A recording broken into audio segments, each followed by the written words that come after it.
السلام عليكم ورحمة الله تعالى وبركاته. بسم الله الرحمن الرحيم. ரியாது சாலிஹீன் பாடம் 346. இந்த ரியாது சாலிஹீன் கிதாபினுடைய 346ஆம் நாள் பாடத்தில் நாம் அமர்ந்திருக்கின்றோம். இந்த பாடத்தில் பாபு இஸ்திஹபாபில் உஸ்லத்தி இன்த ஃபசாதின் நாசி வஸ்ஸமானி அவில் ஹௌஃபி மின் ஃபித்னத்தின் ஃபித்தீனி ووقوع في حرام وشبهات ونحوها என்ற தலைப்பின் அமையக்கூடிய வரக்கூடிய ஹதீசுகளை பற்றி நாம் பேச இருக்கின்றோம். அல்ஹம்துலில்லாஹ். நம்முடைய ஜாமியா ரகீப் எஜுகேஷனல் ட்ரஸ்டின் மூலமாக பல தீன் சம்பந்தப்பட்ட சேவைகளையும் பல துன்யா சம்பந்தப்பட்ட சேவைகளையும் நாம் செய்து கொண்டிருக்கின்றோம். இந்த சேவைகள் எவ்வித தொய்வின்றி தொடர்ந்து நடைபெறுவதற்காக நீங்கள் துஆ செய்யுங்கள். இன்னும் ஆதரவு தாருங்கள். நன்மையில் ஒன்று சேருவோம், முந்திக் கொள்வோம். உங்களுடைய நன்கொடைகளை எங்களுக்கு நீங்கள் வழங்க வேண்டும் என்று நினைத்தால் எங்களுடைய பேங்க் அக்கவுண்ட் டீட்டெயில்ஸ், வங்கி முகவரிகள் இங்கு கொடுக்கப்பட்டிருக்கின்றது. இது அல்லாமல் இங்கு QR ஸ்கேனும் கொடுக்கப்பட்டிருக்கின்றது. இதன் மூலமாக நீங்கள் ஸ்கேன் செய்தும் உங்களுடைய நன்கொடைகளை எங்களுக்கு நீங்கள் தாராளமாக வழங்கலாம். அல்லாஹு தஆலா உங்கள் வாழ்நாளை மென்மேலும் பரக்கத்தானதாகவும் செழிப்பானதாகவும் ஆக்கி வைப்பானாக. ஆமீன் ஆமீன் யா ரப்பல் ஆலமீன். இப்பொழுது இந்த ரியாது சாலிஹீனுடைய 346ஆம் நாள் பாடத்தில் நாம் பேசக்கூடிய செய்திகள் என்னன்னு சொன்னா, மொத்தம் 3 விஷயங்களை பற்றி பேச இருக்கிறோம். முதலாவதாக ஒரு புதிய பாடத் தலைப்பு, அந்த தலைப்பிற்கான ஒரு சின்ன அறிமுகம், அதற்கான அர்த்தம் என்ன, விளக்கங்கள் என்ன என்பதை பற்றி முதலாவதாக நம்ம பேச இருக்கிறோம். இரண்டாவதாக இந்த பாடத்திற்கு அமையக்கூடிய முஸன்னிஃப் அவர்கள் இந்த பாடத்திற்கு தோதுவாக இருக்கக்கூடிய குர்ஆன் ஷரீஃபில் இருந்து ஒரு ஆயத்தினை நமக்கு கொண்டு வருவார்கள். அந்த ஆயத்திற்கான தர்ஜுமா என்ன, அதற்கான விளக்கம் என்ன என்பதை பற்றி நாம் இரண்டாவது விஷயமாக பேச இருக்கிறோம். மூன்றாவதாக இந்த பாடத்திற்கீழ ஒரு ஹதீஸ் பதிவு செய்யப்படும். அந்த ஒரு ஹதீஸில் சொல்லப்படக்கூடிய செய்திகள் என்ன, அதனுடைய தர்ஜுமாக்கள் என்ன என்பதை பற்றி நம்ம மூணாவது விஷயமாக பேச இருக்கிறோம். இப்போ இந்த 3 காரியத்தை பற்றி தான் இந்த பாடத்துல நாம் பேச இருக்கின்றோம். சரிங்களா? இப்போ அதுல முதலாவதாக இந்த பாடத்தலைப்பு, இந்த பாடத்தலைப்பிற்கான அர்த்தம் என்ன? இந்த பாடத்தலைப்பு முதலாவதாக என்ன? பாபு இஸ்திஹபாபில் உஸ்லதி இன்த ஃபசாதின் நாசி வஸ்ஸமானி அவில் ஹௌஃபி மின் ஃபித்னத்தின் ஃபித்தீனி வவுகூஇன் ஃபீ ஹராமின் வஷுபஹாத்தின் வனஹ்விஹா என்று அமையக்கூடிய வார்த்தைகளாக இருக்கின்றது. இதற்கான அர்த்தத்தை முதலாவதாக பார்ப்போம். பாபு இஸ்திஹபாபி. இஸ்திஹபாபு, இஸ்திஹபாபுனா முஸ்தஹப், முன்னாடியே நம்ம சொன்னோம், செய்வது நல்லது, அதாவது அது நன்மையை பெற்று தரக்கூடிய ஒரு முஸ்தஹப்பான காரியமாக இருக்கின்றது. முஸ்தஹப்பான காரியம்னா அது அல்லாஹ்விடத்தில் நன்மையை பெற்றுத்தரக்கூடிய காரியமாக அமைகின்றது என்று சொல்றோம் நம்ம. அப்போ அப்படி இருப்பது முஸ்தஹப். எப்படி? அல் உஸ்லதி, தனித்து இருப்பது முஸ்தஹப் என்று நம்ம சொல்றோம். சரிங்களா? உஸ்லத்துன்னு சொன்னா தனித்து இருப்பது, தனியாக இருப்பது என்று அர்த்தம், தனிமையில் இருப்பது. அப்போ தனிமையில் இருப்பது முஸ்தஹப். இன்த ஃபசாதின் நாசி வஸ்ஸமானி, மக்களின் குழப்பத்தினாலோ, மக்களின் குழப்பத்தின் சமயத்திலோ, வஸ்ஸமானி அல்லது இன்னும் காலத்தின் குழப்பத்தின் சமயத்திலேயோ தனித்து இருப்பது முஸ்தஹப் என்பதை குறித்து பேசப்படக்கூடிய பாடமாகும் இது இருக்கு. இன்னும் அவில் ஹௌஃபி மின் ஃபித்னத்தின் ஃபித்தீனி, மார்க்கத்தில், தீனில், அதாவது மார்க்கத்தில் குழப்பத்தின் காரணமாக, பயப்படுவதின் காரணமாக, பயப்படும் விதமாக தனித்து இருப்பது முஸ்தஹப். இன்னும் வவுகூஇன் ஃபீ ஹராமின் வஷுபஹாத்தின் வனஹ்விஹா, இன்னும் ஹராமான காரியத்தில் விழுவதை பயப்படுவதன் மீதும் தனித்திருப்பது முஸ்தஹப். வஷுபஹாத்தின், இன்னும் அந்த ஹராமிற்கு ஒப்பான காரியங்கள் எதெல்லாம் இருக்கின்றதோ, அப்ப அந்த ஹராமு மாறி இந்த உலகத்தில் எதுவெல்லாம் சந்தேகத்திற்குரிய காரியமாக இருக்கின்றதோ அந்த சந்தேகத்திற்கு இடமாகக்கூடிய காரியங்களில் விழுவதை பயப்படுவதன் காரணமாக தனித்திருப்பதும், வனஹ்விஹா இன்னும் அந்த சந்தேகத்திற்குரிய காரியங்களை போல மற்ற என்னென்ன காரியங்கள் அந்த உலகத்தில் இருக்குதோ அந்த எல்லா விஷயத்தையும் விட்டும் தவிர்ந்து எடுப்பது, அது எல்லாத்தையும் விட்டு இது எல்லாவற்றையும் பயப்படுவதன் காரணமாக தனித்து இருப்பது முஸ்தஹப்பான காரியம் என்பதை பற்றி பேசக்கூடிய பாடமாக இந்த பாடம் என்பது அமையக்கூடியதாக இருக்கின்றது. அப்போ இதுல இந்த பாடத்திற்கான இந்த தலைப்பிற்கான விளக்கத்தை நமக்கு தலீலுல் ஃபாலிஹீன் என்ற கிதாபில் அருமையாக சொல்லித் தராங்க. இந்த உஸ்லத் என்று சொன்னா தனித்து இருப்பது, அதாவது தனிமைப்படுத்துதல் அல்லது தன்னையே தனிமை செய்யும் செயல்பாடு என்பதை குறிக்கக்கூடிய ஒரு வார்த்தை தான் இந்த உஸ்லத் என்ற வார்த்தை என்று சொல்றாங்க. இதன் பொருள் என்னன்னு சொன்னா, இதனுடைய விளக்கம் என்னன்னு சொன்னா, விடுபட்டு விடுதல் அல்லது தொலைவில் இருக்குதல் என்று நமக்கு அஸ்ஸஹாபி என்ற அரபு அகராதி கிதாபுல நமக்கு சொல்லி தராங்க. அப்போ விடுபட்டு இருக்குது, அப்போ உஸ்லத்னு சொன்னா ஒரு விஷயத்திலிருந்து விட்டு நம்ம அதை விட்டு விலகி இருக்கிறது, அதைவிலிருந்து தொலைவில் இருப்பது, இது போல அர்த்தத்திற்கு தான் இந்த உஸ்லத் என்பது வரக்கூடியதாக இருக்குமா. அப்ப ஆக மொத்தம் தனிமையில் இருப்பது என்ற அர்த்தம் எடுத்துக்கொள்ளலாம். இது எல்லாமே கட்டுப்படும். சொல்றாங்க பாருங்க, தனிமை என்பது ஒரு இபாதத், அது அல்லாஹ்வை வழிபடக்கூடிய ஒரு செயலாக இருக்கின்றது. குறிப்பாக சொல்ல போனா ஒரு காலத்தின் கொடுமை, அதாவது ஃபசாது ஜமான் இல்ல மக்களின் குழப்பம், மக்களின் கொடுமை, அதன் காரணமாக, அதாவது ஒரு சமூகத்தில் நல்லவர்களால் நிலைத்திருந்த ஒழுக்கம், அதாவது சத்தியம் நம்பிக்கை பிழையடைய ஆரம்பிக்கும் போது வெளிப்படையாக பொய்யும் மோசமும் திருட்டும் கோபமும் போன்றவை தோன்றும் போது தனிமை பரிந்துரைக்கப்படுகின்றது என்பதை நமக்கு இங்கு அருமையாக சொல்லித்தராங்க. ஒரு காலத்துல கொடுமைன்னு சொன்னா எப்படி, முதல்ல சமூகத்துல நல்லவர்களாக இருக்கக்கூடிய அந்த சமயத்துல நம்ம ஒரு காலம் வரும், அந்த காலத்துல எப்படி சத்தியம் எல்லாம் தோர்த்து போகும், இந்த உலகத்துல அசாத்தியம் மட்டுமே நடக்கக்கூடியதாக இருக்கும், அநீதம் மட்டுமே நடக்கக்கூடியதாக இருக்கும், மோசம் நடக்கக்கூடியதாக இருக்கும், திருட்டு நடக்கும், கோபம் ஏற்படும், இது போன்ற ஷைத்தானுடைய எல்லா செயல்பாட்டுகளும் தோன்றி அந்த சமயத்தில் அந்த இடத்தில் வாழ்வது சரியில்லை, அந்த இடத்துல வாழாம அப்படிப்பட்ட சமயத்தில் தனித்து இருப்பதுதான் பரிந்துரைக்கப்படக்கூடியதாக இருக்கின்றது என்பதை இங்கு அருமையாக நமக்கு சொல்லித்தராங்க. இரண்டாவது, அவில் ஹௌஃபி மின் ஃபித்னத்தின் ஃபித்தீனி என்று சொன்னோம். மார்க்கத்தில் குழப்பம் ஏற்படும் காரணத்தினால பயப்படுவதன் மூலமாக தனித்து இருப்பது முஸ்தஹப் என்று சொல்றாங்க. இப்ப இதுக்கு சொல்லும் பொழுது மதத்தின் வழியில் பிரச்சனை ஏற்படும் பொழுது, அதாவது ஃபித்னத்து ஃபித்தீன் இதை தான் குறிக்குது. அப்போ அதை பின்பற்றும் போது பிழை ஏற்படும் என்ற காரணத்தினாலும் தனிமை பரிந்துரைக்கப்படுகின்றது. உதாரணமா சொல்ல போனா, ஒரு நபர் முரண்பாடான செயல்களில் ஈடுபடும் அல்லது யாரோ அவரை தவறான வழிக்கு ஊக்குவிப்பல் என்றால் அந்த சந்தர்ப்பத்திலும் தனிமை நல்லது என்று சொல்றாங்க. இப்போ ஒரு காலம் இருக்குது, அந்த காலத்துல நம்மலாம் இப்படி ஒருத்தவன் கரெக்டா இருக்கிறான்னு சொன்னா, ஒருத்தவன் கரெக்டா இருக்கிறவன் அந்த இடத்துல வாழ முடியாது. நம்ம கரெக்டா இருந்தோம்னு சொன்னா நம்முடைய ஈமானையும் பாதிக்கப்படக்கூடிய விஷயங்கள் வருது. இப்ப இவர்களின் மூலமாக நம்முடைய ஈமானும் கெட்டு போயிருமோ, நம்முடைய அந்த இறை நம்பிக்கையும் கெட்டு போயிடுமோ என்ற ஒரு பயம் அவனுக்கு ஏற்படுதா இல்லையா? அப்ப அதன் காரணமாக, அதுதான் இந்த வபில் ஹௌஃபி மின் ஃபித்னத்தின் ஃபித்தீன் என்று சொல்றாங்க. இந்த மார்க்கத்தில் இருக்கும் நிலைப்பாடின் காரணமாக அவனுக்கு ஒரு பயம் ஏற்படும், நம்மளும் தப்பி போயிருவோமோ, நம்மள்ட்ட இருக்கக்கூடிய இந்த வழிகேட்டான விஷயத்தை நம்ம விழுந்து விடுவோமோ, நம்மள்ட்ட இருக்கக்கூடிய இந்த ஹிதாயத்து போயிருமோ அப்படிங்கிற ஒரு பயம் அவனுக்கு ஏற்படும். அப்படி பயம் ஏற்படக்கூடிய சமயத்தில் தனித்து இருப்பது நல்லது என்று நமக்கு சொல்லித் தராங்க. மூன்றாவது காரியமாக என்று சொல்றாங்க. ஹராமான காரியத்தில் விழுவதோ இல்ல அந்த ஹராமிற்கு ஒப்பான காரியங்கள் இல்லது அந்த ஒப்பான காரியங்களை போல இருக்கக்கூடிய பல காரியங்கள், அந்த காரியத்தில் எல்லாம் விழுந்து விடுவோமோ என்ற ஒரு பயம் ஏற்பட்டால் அவனும் தனித்திருப்பது முஸ்தஹப் என்று சொல்றாங்க. அப்போ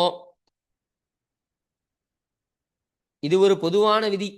ஏன்னு சொன்னா சந்தேகமான செயல்களில் விழுவது நேரடியாக பாவத்தில் விழுவதை தூண்டக்கூடியதாக இருக்கும் என்று நம்ம முன்னாடி பாடத்தில் நம்ம பேசணும், முன்பு சொல்லப்பட்டது போல.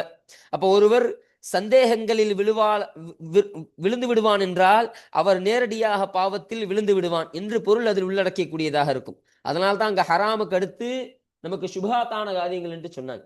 இப்போ ஒரு ஹராமான செயல் நடக்குது ஒரு இடத்துல, நம்ம ஒரு வீட்டில் இருக்கிறோம் இல்ல ஒரு இடத்துல இருக்கிறோம், அந்த இடத்துல ஹராமான காரியம் நடக்குது, அந்த ஹராமான காரியத்தை அந்த ஹராமா நடக்கக்கூடிய அந்த இடத்துல இருக்கிறது தப்பான்னு கேட்டா தப்பு கிடையாது, நம்ம ஒண்ணும் பண்ணல, ஹராம நம்ம இருக்கதான் செய்யறோம், நம்மளை சுத்தி உள்ளவங்க தான் பண்றாங்க.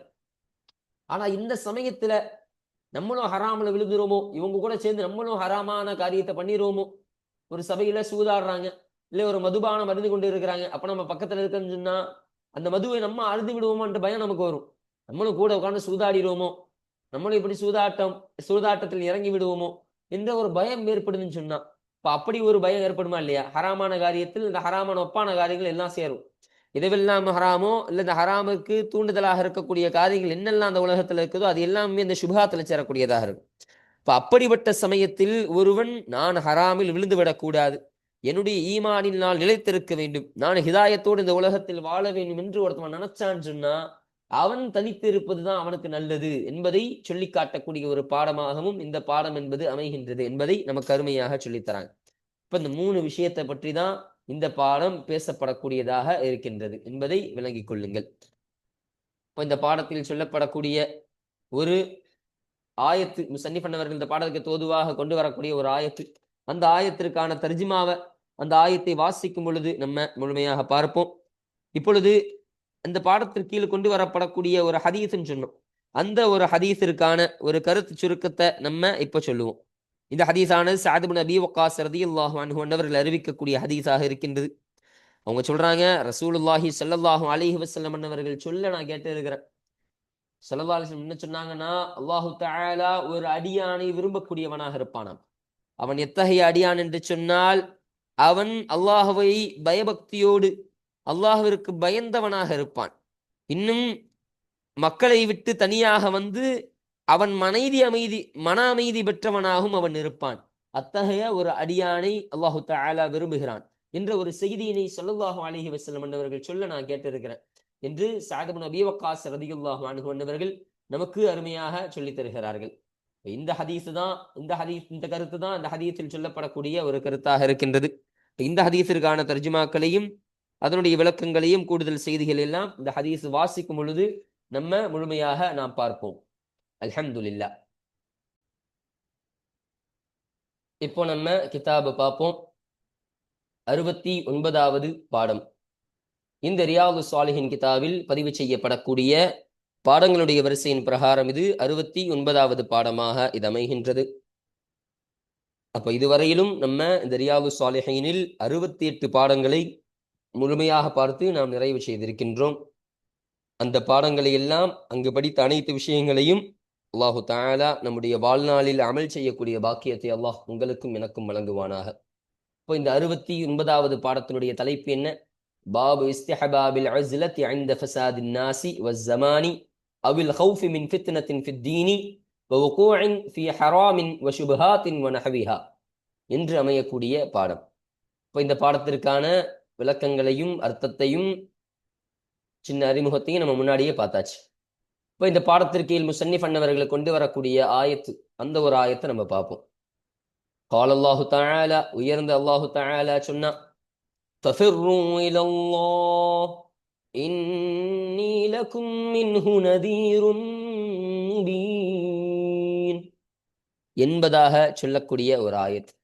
இந்த ஆயத்திற்கான தர்ஜுமா என்ன? ஃபஃபிர்ரு, நீங்கள் விரைந்து செல்லுங்கள், இலல்லாஹி, அல்லாஹ்வின் பக்கம், அல்லாஹ்வின் பால் நீங்கள் விரைந்து செல்லுங்கள்.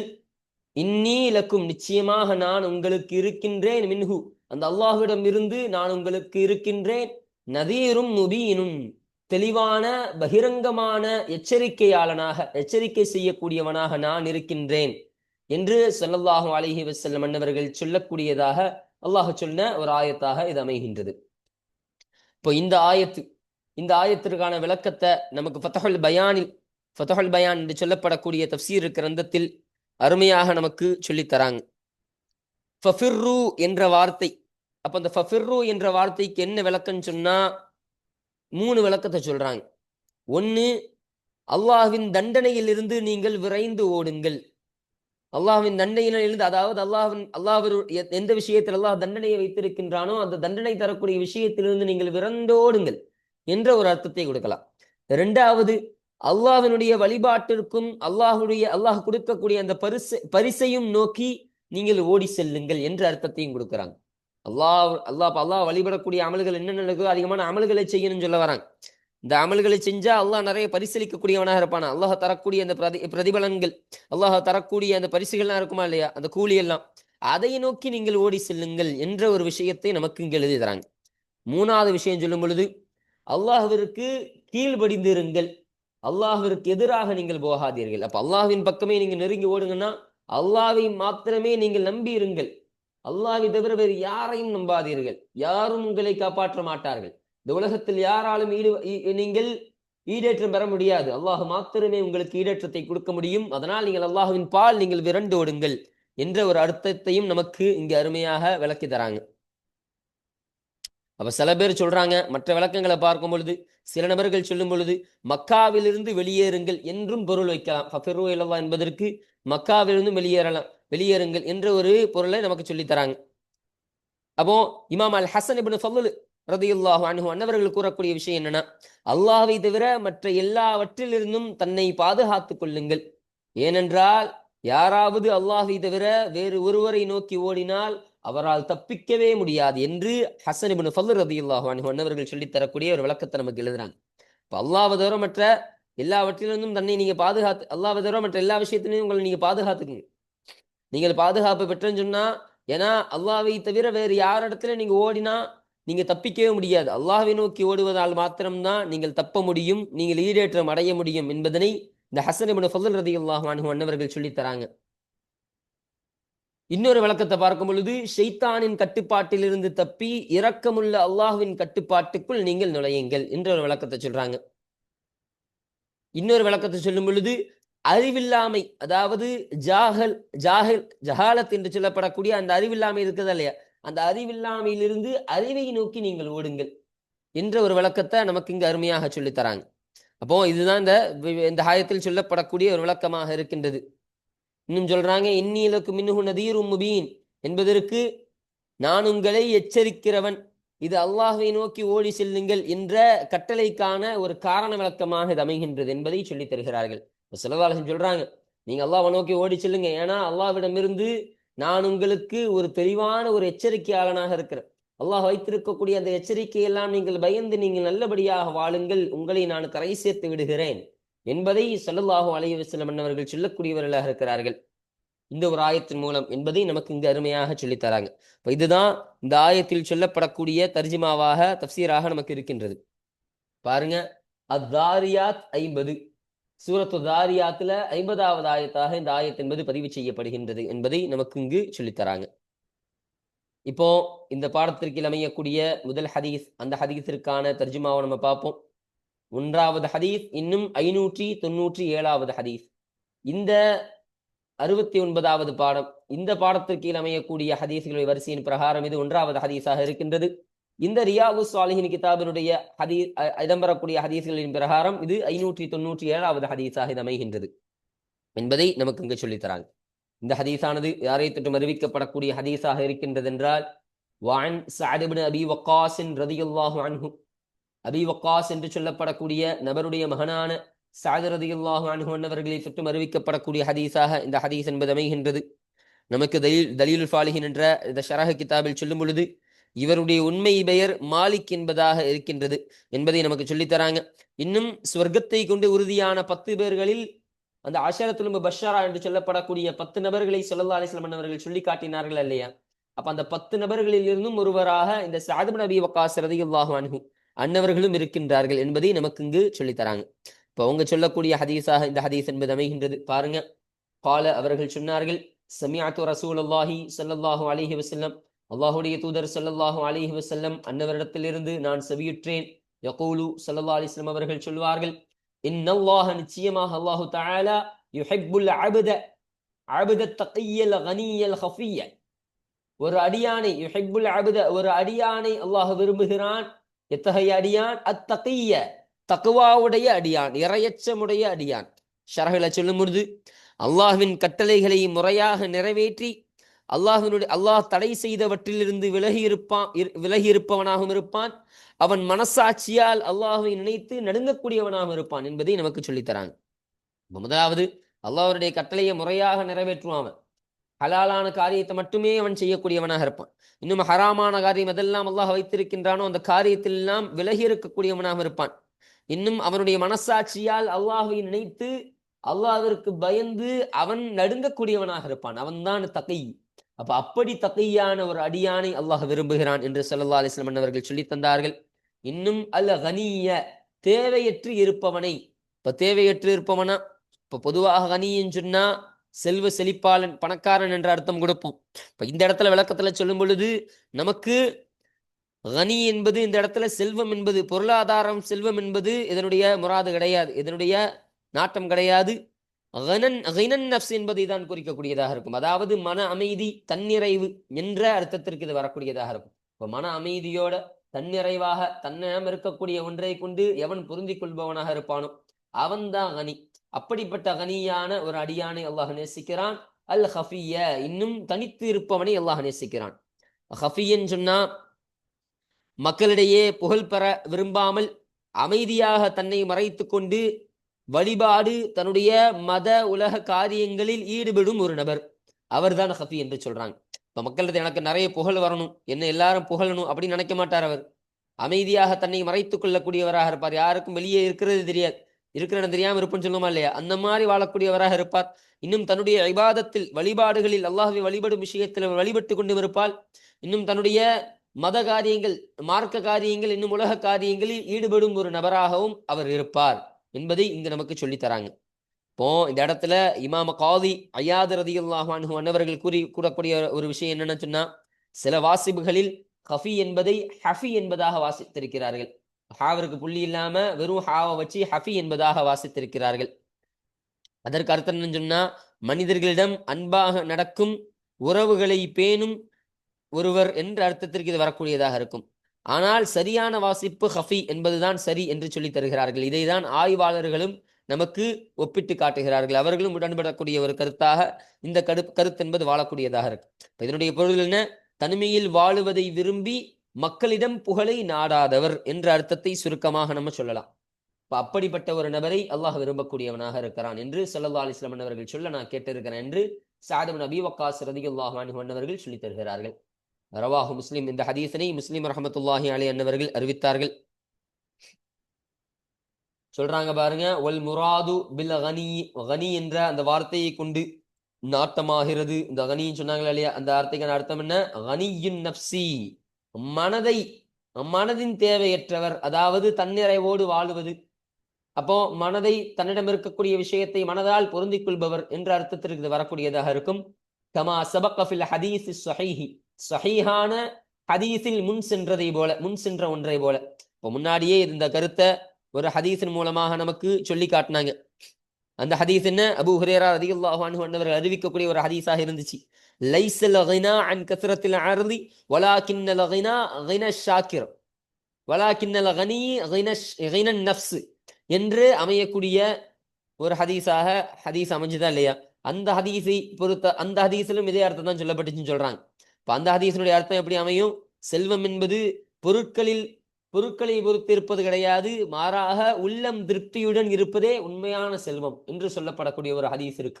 அப்ப அந்த ஹதீஸினுடைய கருத்தின் அடிப்படையில அதுல எப்படி நாட்டமோ, கனி என்பதற்கு அதுல எப்படி நாட்டம், மனதை பொறுத்த அளவில் மொத்தம் பணக்காரனா இருக்கிறான், அவன்கிட்ட செல்வம் அவனும் கிடையாது, ஆனா மனதால் அவன் பெரிய பணக்காரன் சொல்லுமா இல்லையா?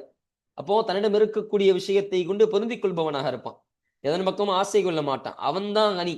அந்த அர்த்தத்திற்கு தான், அதே நாட்டத்திற்கு தான் இந்த ஹதீஸும் வரக்கூடியதாக இருக்கும் என்பதை நமக்கு இங்கு அருமையாக சொல்லித் தருகிறார்கள். அப்போ இந்த ஹதீஸ் என்பது இந்த பாடத்திற்கு கீழே பதிவு செய்யப்படுவதற்கான காரணம் என்னன்னு சொன்னா, இங்கு இந்த பாடம் என்பது தனிமையை பற்றி பேசக்கூடிய பாடம். எந்த தனிமையை பற்றி பேசக்கூடிய பாடமாக இருக்கின்றது?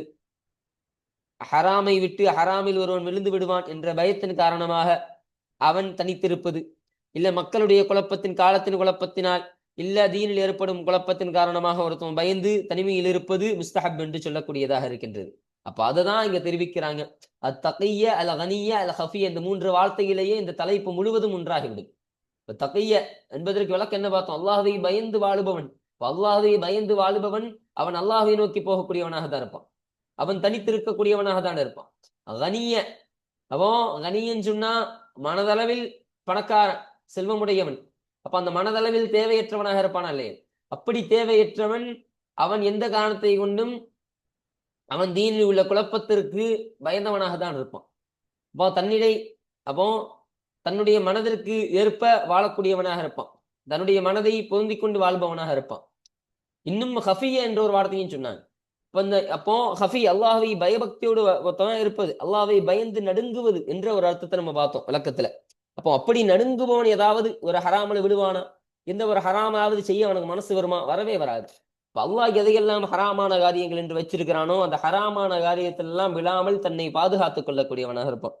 அதுலெல்லாம் விழுந்துடாம தன்னை பாதுகாத்துக் கொண்டு அதைவெல்லாம் பயந்தவனாக இருப்பான். அப்படி பயப்படவன் தனிமையில் இருப்பது முஸ்தஹப் என்ற ஒரு விஷயத்தை பேசக்கூடிய பாடமாக இது இருக்கு.